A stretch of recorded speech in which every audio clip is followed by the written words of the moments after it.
Riya baby തുടരുന്നുണ്ടെന്ന് ഞാൻ മനസ്സിലാക്കുന്നത്. റിയ, അവിടെ അപകടം നടന്നതിന്റെ അതിനുശേഷമുള്ള ദൃശ്യങ്ങളൊക്കെ നമ്മളിപ്പോൾ അവിടെ നിന്ന് കാണുന്നുണ്ട്. സുരക്ഷാ പ്രശ്നങ്ങളൊക്കെ നേരത്തെ ദൃക്സാക്ഷിയായിരുന്ന ചേട്ടൻ പറയുകയും ചെയ്യുന്നുണ്ട്. അവിടെ നിന്ന് കൂടുതൽ വിവരങ്ങൾ എങ്ങനെയാണ് നൽകാനാവുന്നത്? കണ്ടു നിന്ന ആളുകളൊക്കെ വേറെയും മറ്റു ആളുകളുണ്ടോ അവിടെ? അത്തരത്തിലുള്ള വിശദാംശങ്ങളിലേക്ക് പോകാൻ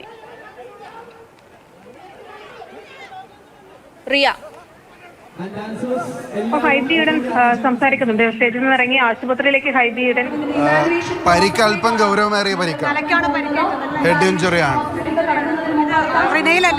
അതെ. എന്താണ് അവിടുന്ന്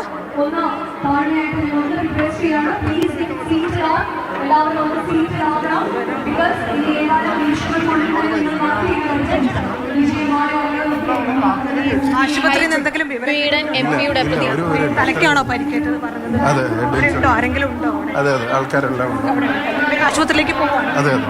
ഇപ്പോൾ ഹൈബിയുടെ MP ആണ് സംസാരിച്ചത്. റിനൈ ആശുപത്രിയിലാണ് ഉമാ തോമസ് MLA ഉള്ളത്. ആശുപത്രിയിലേക്ക് ഹൈബിയുടെ MP പോയിക്കൊണ്ടിരിക്കുകയാണ്.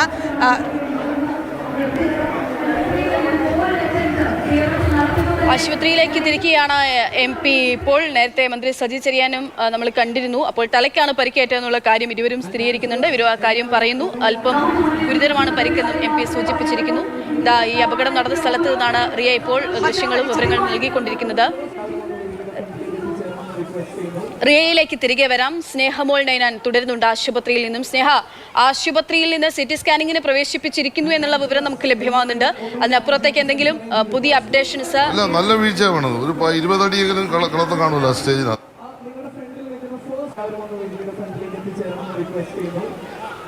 സജി ചെറിയാൻ മന്ത്രിയുടെ വാക്കുകൾ കൂടിയാണ് നമ്മൾ കേട്ടത്. 20 അടിയോളം ഉയർച്ച ഉണ്ടാവും, താഴ്ചയിലേക്കായിരിക്കും പതിച്ചിട്ടുണ്ടാവുക എന്നാണ് പറയുന്നത്. നല്ല വീഴ്ചയാണ് വീണതെന്നും മന്ത്രി സൂചിപ്പിക്കുന്നു.